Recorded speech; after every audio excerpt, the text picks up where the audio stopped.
I'm Diana Lundosam, and I am a job search and career partner for internationals, primarily in Denmark.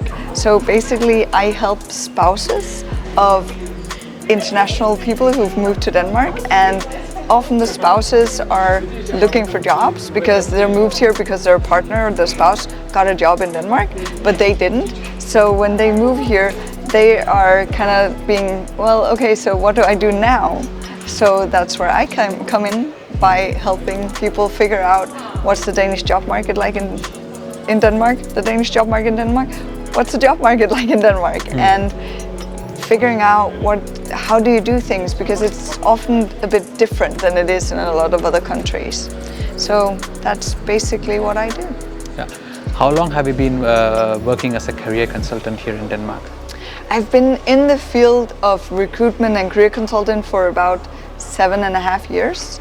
I started working with the biggest job site in Denmark, which is called Job Index, and I very much recommend people use that. And I was there for 3 years, and then moving on and been with the job center, so knowing also a bit of the law and the things around if you're in Denmark and you get unemployed, if you're in the system, what happens and stuff like that. And then now I have my own company where I help people, as well as working for the University of Copenhagen, doing basically the same thing. Wow.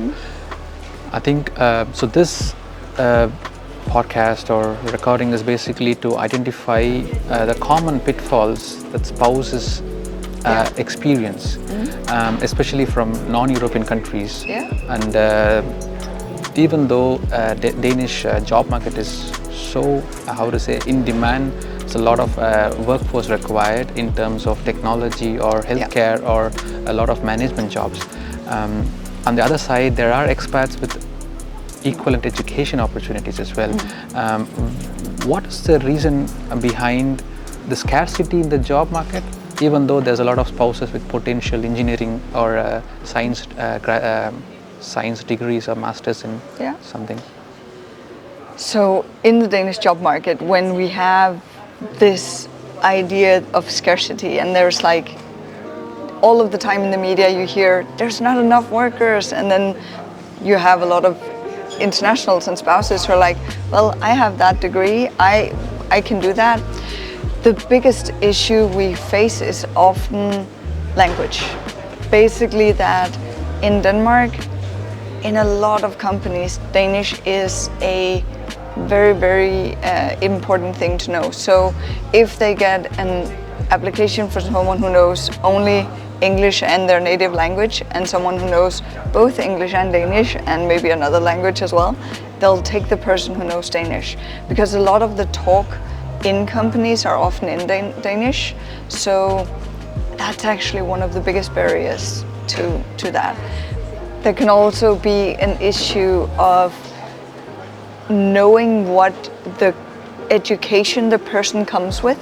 So if you're a Danish company and you see someone from India, for example, and you see this person has this kind of degree in something, but you don't know the level of that degree, there's no comparison when they hire Danish people or even internationals who've taken their degree in Denmark, they have an idea of what they're getting. And we have a fairly high level in our educational system. So it's a bit easier to hire someone where you know what you're getting versus someone applying, especially if people are applying from abroad and being like, but we have no idea, what does your educational degree mean? What is the level of expertise we can expect? So that can be an issue as well. So I do encourage people to try and see if they can get their education accredited in Denmark, or start taking courses from well-known universities. That can be University of Copenhagen, it can be Harvard, Yale, whatever fits into your degree and your area of expertise. Start getting some information and getting there's a lot of online opportunities to take courses today. So start getting some of those bit more well-known schools on your resume, because it will help you in terms of people seeing if you got one of these amazing universities and that the universities people know on there, it's more trustworthy in some way. I know that sounds bad, but it's also just that easier to, when you're sitting and looking through things, that okay, here's something we know what is, versus here I need to start researching what level is this candidate on. We're not going to spend time on that. So doing that, learning either the accreditation or starting to do courses, basically keep developing yourself, and again learn the language, I think is really, really important. So if you're not in Denmark yet and you have a dream of going to Denmark or to Spain or wherever in another country where the language is not the language you speak or English, start learning the language, because it will really be a benefit for you when you get here, when you need to interview, or you can write on your resume, hey, I'm actually already learning the language. It shows a signal that you actually want to be here. I don't know, we'll see. So I'm just telling. So it's fine. It's recording. Is it recording and the sound seems to be recording? Yeah. Okay. So you kind of. Okay. So in terms of tips, we're talking about learning the language. We're talking about education or educating yourself. Network is probably also one of the very, very biggest things.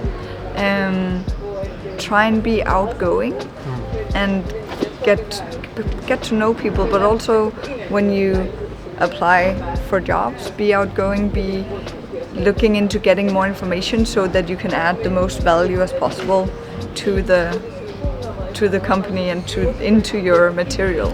Okay. And now you have the wireframe, right? So while you process, when you move to a new country, you don't know the culture, you don't know like what's happening around you a lot of the time. So if you're in your home country, you might expect that it takes 3 months to get a job. But when you're in an entire new country, there's so many new things. So think maybe a year. And I know that sounds terrible for some people, but I really want you to think it's a process, and you want to have your mental health with you as well. And job search, it can be extremely hard to look for a job, ups and downs. So make sure to take care of yourself in that process as well. Then start networking. Basically, as soon as you get here, first of all breathe, but then start networking. So as soon as you get here, start networking, because then you can use your network. That sounds so bad, but there's a lot of jobs in Denmark that are never posted because they're given to people know. So basically, when you network, you're going to help yourself. Networking is a long-term strategy, but it's one that's going to help you not only for the first job, but also for your entire career. So as soon as you get here, maybe start volunteering. You can go again if you want. Yeah. So when you get here, maybe start volunteering, because that's a great way to get to know people. And then do coffee meetings. And this coffee meeting thing, I'm fairly sure it's a Danish thing, so it's just a way of networking, basically.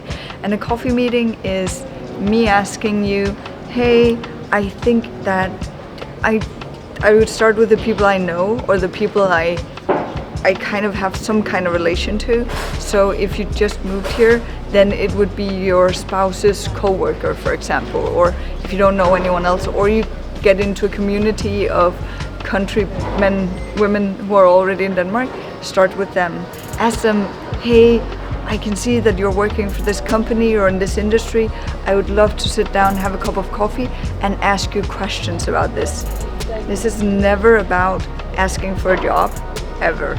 It's about getting information and creating ambassadors. Meaning that when you then have a coffee meeting, then going from there, you then have an ambassador that knows to keep an eye out for whatever you're applying for, because they're going to get to know you as well in that meeting.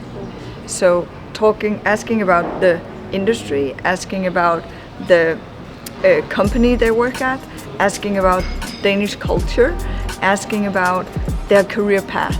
So how did they get to where they are? What makes sense in terms of where you are now and where you want to go? So be fairly clear on that as well. So if you just moved to Denmark, or if you've been here for a while but you're struggling with the whole job search thing, feel free to connect with me on LinkedIn. You can find me with my name, Diana Lund Nordström, which I'm sure will be written somewhere, and follow me.